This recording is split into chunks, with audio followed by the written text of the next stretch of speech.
मनोज जरांगे यांनी आज सकाळी 10 वाजता अंतरवाली सोडली. मनोज जरांगे यांचं आंदोलन होईल की नाही या परिस्थितीमध्ये आलं होतं. कारण हायकोर्टाने मनोज जरांगे यांना आझाद मैदानावरती आंदोलन करण्यास परवानगी नाकारली होती. पर्यायी व्यवस्था म्हणून मुंबईतीलच खारघर जे होतं ते राज्य सरकारला सुचवलं होतं. मनोज जरांगे यांनी आत्तापर्यंत त्यांचे वकील लावून सगळ्या परवानग्या घेतल्या होत्या. रात्रीतून असे कोणते कायदे बदलले आणि कुठली एक परवानगी राहिली असं सुद्धा मनोज जरांगे यांनी उद्देशून सरकारला म्हटलं. असो, हा मुद्दा एका साईडला ठेवा. दुसरा मुद्दा मेन टाईमलाईनवरचा हा आहे की मनोज जरांगे सोबत आत्ताच्या घडीला मराठा किती आमदार आणि किती खासदार आहेत. मी म्हणत नाही ते विरोधी पक्षाचे की ते सत्ताधारी पक्षाचे. मी फक्त एवढं म्हणतेय की मनोज जरांगेंसोबत किती मराठा आमदार आणि मराठा खासदार आहेत, मग ते कोणत्याही पक्षाचे असू द्यात. सध्याच्या घडीला बीडचा जर विचार केला तर बीडमधून संदीप क्षीरसागर यांनी आंदोलनाला पाठिंबा दर्शवलाय. ते स्वतः आंदोलनामध्ये सहभागी झाले होते. विजयसिंग पंडित, प्रकाश सोळंके यांच्यासारखे आमदार जे आहेत ते सध्याच्या घडीला मनोज जरांगे यांच्या आंदोलनाला पाठिंबा देत आहेत. अहिल्यानगर जिल्ह्याचा जर विचार केला तर अमोल कताळ, विठ्ठलराव लंगे, संग्राम जगताप, निलेश लंके यांनी मनोज जरांगे यांच्या आंदोलनाला पाठिंबा दर्शवलेला दिसून येतोय. त्यामध्ये सुजय विखे यांचा सुद्धा समावेश आहे.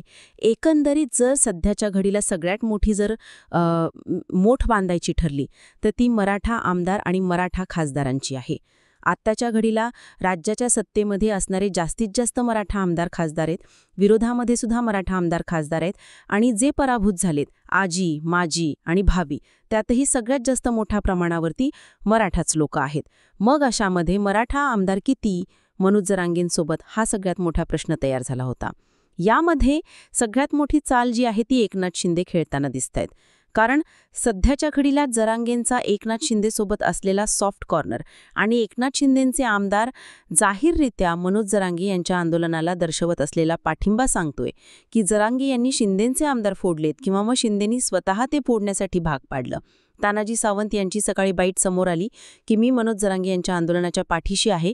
आरक्षणाची मागणी करणं यात काही गैर नाहीये. हे आरक्षण भेटलंच पाहिजे. शिंदेंच्या सत्ताधारी पक्षातले पहिले आमदार असणारे तानाजी सावंत हे उघडपणे पुढे येऊन बोललेत.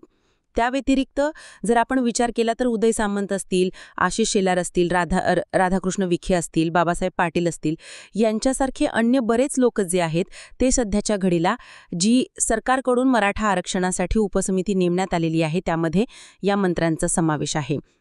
माणिकराव कोकाटेही त्यामध्ये आहेत. दरम्यान हे सगळे आमदार जे आहेत ते शिवनेरीवरती मनोज जरांगे यांची भेट घेऊन काही शिष्टाचार करण्याचा प्रयत्न करणार आहेत. पण मनोज जरांगे यांचं आंदोलन रोखण्यासाठी हे 12 मंत्री काम करणार की मनोज जरांगे यांच्या आरक्षणाची मागणी पूर्ण व्हावी यासाठी हे 12 मंत्री काम करणार हा प्रश्न आहे. कारण 12ची 12 मंत्री मराठा आहेत. हा सगळ्यात मोठा विषय जो आहे तो आत्ताच्या वेळेला समोर येतोय. आत्तापर्यंत बीडमधून संदीप क्षीरसागर असेल, प्रकाश सोळंके असतील किंवा मग विजयसिंग पंडित असतील यांनी मनोज जरांगे यांच्या आंदोलनाला पाठिंबा दाखवलेला आहे.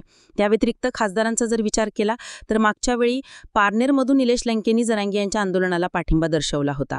आत्ताच्या घडीला सुद्धा निलेश लंकेंचा मनोज जरांगे यांच्या आंदोलनाला पाठिंबा आहे अशी माहिती समजते. तिकडे जर बीडमधला जर विचार केला तर पंकजा मुंडेंच्या विरोधात निवडून आलेले बजरंग बाप्पा यांनी सुद्धा सगळ्यात अगोदर मनोज जरांगे यांच्या आंदोलनाला पाठिंबा दर्शवला. लातूर साईडकडून मोठ्या प्रमाणावरती मराठे निघालेले आहेत. तिकडे धाराशिवमधून ओमराज निंबाळकर यांच्या माध्यमातून जवळपास 25,000 गाड्या मराठा आरक्षणाला पाठिंबा देण्यासाठी मैदानावर येणार असल्याची माहिती समजते. वेगवेगळे जिल्हे जसं की मी म्हटलं अगोदरच की संभाजीनगर असेल, जालना असेल, बीड असेल, अहिल्यानगर असेल, पुणे असेल किंवा मग शिवनेरी असेल, जुन्नर असेल, या वेगवेगळ्या भागातून मोठ्या संख्येने मराठा समाजाच्या आरक्षणाच्या मागणीसाठी वेगवेगळे नेते जोडले जात आहेत. अहिल्यानगरमध्ये सुद्धा संग्राम जगतापांचा पाठिंबा असल्याची माहिती मोठ्या प्रमाणावर, कारण शहरामध्ये मोठ्या प्रमाणावरती संग्राम जगतापांचे बॅनर असलेले आणि शेजारी जरांगेंचे फोटो असलेले बॅनर झळकताना दिसत आहेत. बीडमध्ये सुद्धा दिसत आहेत. त्यामुळे मोठ्या प्रमाणावरती मराठा आमदारांनी सुद्धा मनोज जरांगे यांच्या आंदोलनाला पाठिंबा दर्शवला हे दिसून येत आहे. यामध्ये आणखी एक ट्विस्ट आणणारी गोष्ट अशी आहे की मनोज जरांगे यांनी आत्ता अंतरवाली सराठी सोडल्यानंतर जेव्हा मीडियामध्ये बाईट दिली तेव्हा त्या बाईट्समध्ये सुद्धा त्यांनी असं म्हटलंय की एकनाथ शिंदे हे तळागाळातील लोकांना मांडणारे किंवा तळागाळातील लोकांचे प्रश्न समजून घेणारे, मराठा आरक्षणासाठी खर्वतोपरी लढणारे असे नेते आहेत. एकनाथ शिंदेना काम करू दिलं नाही, नाहीतर एकनाथ शिंदेना मराठा आरक्षणाच्या मुद्द्यावरती काम करायचं होतं. जरांगेंनी जाहीररित्या सरकारमधील एकनाथ शिंदेंचं खुलं समर्थन दाखवत एका प्रकारे हे नेते योग्य आहेत, हे सरस आहेत हे दाखवून दिलं. दुसरीकडे जे अजित पवार मराठा आहेत त्यांनी मागच्या वेळी मराठा आरक्षणासंदर्भात कुठलीही मोठी भूमिका घेतलेली नव्हती. मात्र तरीसुद्धा मनोज जरांगे यांनी यावेळी अजित पवारांबाबत सुद्धा ते सुद्धा मराठा आरक्षण किंवा मग लोकांच्या भावना समजून घेणारे, त्यांच्या सुखदुःखात सहभागी होणारे नेते आहेत असं म्हणून अजित पवार आणि एकनाथ शिंदे दोघांचंही कौतुक केलं. सध्याच्या घडीला सत्ताधारी पक्षांमधून मनोज जरांगेंना पाठिंबा देणाऱ्या आमदारांमध्ये एकनाथ शिंदे आणि अजित पवार गटाचे जास्तीचे आमदार आहेत आणि त्यामुळे सध्याच्या घडीला जर विचार केला तर या दोन पक्षाचेच आमदार मनोज जरांगेंना पाठिंबा देताना दिसत आहेत. यामध्ये भाजपचा एकही अजून नाहीये असं आतापर्यंतचं चित्र दिसून येते. मनोज जरांगेंना सोबत घेऊन संतोष देशमुख हत्या प्रकरणामध्ये मराठ्यांसाठी मैदानावरती उतरलेले सुरेश धस कुठे आहेत हा प्रश्न तयार झालाय. सुरेश धसांची मराठा आरक्षणाच्या मागणीला पाठिंबा आहे की नाही हा बीड विचारतोय, अख्खा बीड विचारतोय, अहिल्यानगर जिल्हा विचारतोय. जे लोक सुरेश धसांना मराठा म्हणून ओळखतायत ते सगळे लोक विचारतायत की सुरेश धस तुमची मराठा आरक्षणाच्या मागणीसंदर्भात भूमिका काय. या व्यतिरिक्त जर आपण विचार केला तर एकनाथ शिंदे हे जरांगेंच्या बाबत सॉफ्ट आहेत आणि कितीही नाही म्हटलं तरी आताच्या घडीला जे एकनाथ शिंदेंच्या गटातून थेटपणे समोरासमोर जे ॲक्टिव्ह झालेले आमदार आहेत त्या आमदारांनी खुल्या पद्धतीने मनोज जरांगेंना समर्थन केलेलं आहे. याचाच अर्थ असा की जरांगेंनी एकनाथ शिंदेंचे आमदार कधीच आपल्याकडे वळवले. सध्याच्या घडीला टाईमलाईनवरती आणि हॉटलिस्टवरती आलेले एकच आमदार आहेत, एकच सरकारमधील पक्ष आहे, तो म्हणजे भाजप. देवेंद्र फडणवीसांना मराठा आरक्षण मुद्दा टॅकल करता येत नाहीये.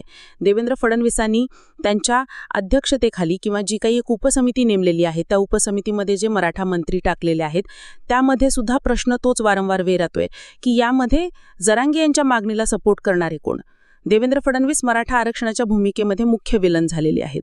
बोललं तर असंही जात आहे की हा ठरवून गेम फडणवीसांचा शिंदेंच्या माध्यमातूनही होतोय. जरांगेचा टार्गेट फडणवीस अगोदरही होते, म्हणजे ज्यावेळी शिंदे मुख्यमंत्री होते आणि आत्ताही आहे. याचा अर्थ असा की एकतर जरांगेंना फडणवीस हवं त्या पद्धतीने महत्त्व देत नाहीयेत किंवा महत्त्व देतोय असं दाखवत नाहीये. यामुळे जरांगे आणि मराठा समाज चिडताना दिसतोय. किंवा मग अंतरवाली सराठीमध्ये झालेला लाठीचार आजपर्यंत मनोज जरांगे विसरू शकलेले नाहीयेत आणि त्यामुळे फडणवीसांवरती रोख काय सध्याच्या घडीला मनोज जरांगे मुंबईच्या दिशेने जात असताना जर काही पोलीस कारवाया झाल्या तर पुन्हा गृहमंत्री म्हणून त्याचा ठपका सुद्धा देवेंद्र फडणवीसांवरतीच लागतो. शरद पवारांनी आंदोलनस्थळी भेट दिली होती, त्यावेळी शरद पवारांचंही गुणगान मनोज जरांगेंनी केलं. तेव्हा शरद पवारांचा माणूस म्हणून त्यांच्यावरती शिक्का लागला होता. आता त्यांनी एकनाथ शिंदेंचं गुणगान केलंय, मग एकनाथ शिंदेंचा माणूस म्हणून शिक्का लागणार का. अजित पवारांचं कौतुक केलं मग त्यांचा शिक्का लागणार का. छत्रपती संभाजीराजे असतील किंवा मग वेगवेगळे शिवेंद्रराजे भोसले असतील, जे या उपसमितीत शिवेंद्रराजे आहेत, छत्रपती संभाजी महाराजांनी तर याआधीच मनोज जरांगे यांच्या आंदोलनाला पाठिंबा दिलेला आहे. बघण्यासारखं असणार आहे की नेमकं कोण कुठून किती ताकदीने जे आहे ते मनोज जरांगे यांच्या मागणीला पाठिंबा देत आहे. कारण मागच्या वेळी उदयराजे, संभाजीराजे सर्वांनीच मनोज जरांगे यांच्या आंदोलनाला पाठिंबा दर्शवला होता. आज तागायत तो कायम असेल असे चित्र दिसून येते. त्यामुळे आता सरकारला या मुद्द्यावरती विचार करावा लागणार, कितीशे टाईमलाईन वाढवून घेणार. शिवाय मनोज जरांगेंभोवती काही अटी आणि शर्ती सुद्धा लागू करण्यात आलेल्या आहेत. नेमक्या त्या कोणत्या आहेत ते पाहूया. त्यातील पहिली अट आहे अंतरवाली सराठी मुंबई या प्रवासामध्ये कोणाकडूनही आक्षेपार्ह घोषणा आणि जातीय तेढ निर्माण करणारी वक्तव्य होणार नाहीत, याची काळजी घ्यावी लागणार आहे. दुसरी अट आहे जालना मुंबई प्रवास हा आधी घोषित केलेल्या मार्गानेच करण्यात यावा, या मार्गामध्ये बदल केला जाऊ नये. तिसरी अट आहे मोर्चासह प्रवास करताना अत्यावश्यक सेवा पुरवणारी वाहने, यामध्ये ॲम्ब्युलन्स, अग्निशमन दलाची वाहने, आणखी काही वाहने असतील तर त्यामुळे रहदारी विस्कळीत होणार नाही, याची काळजी घ्यायची आहे. चौथी अट आहे आंदोलकांकडून खाजगी आणि सार्वजनिक मालमत्तेचं नुकसान झालं तर त्याची संपूर्ण भरपाई जी आहे ती देण्याची जबाबदारी आयोजक आणि आंदोलनकर्ते यांची राहणार आहे. पाचवी अट आहे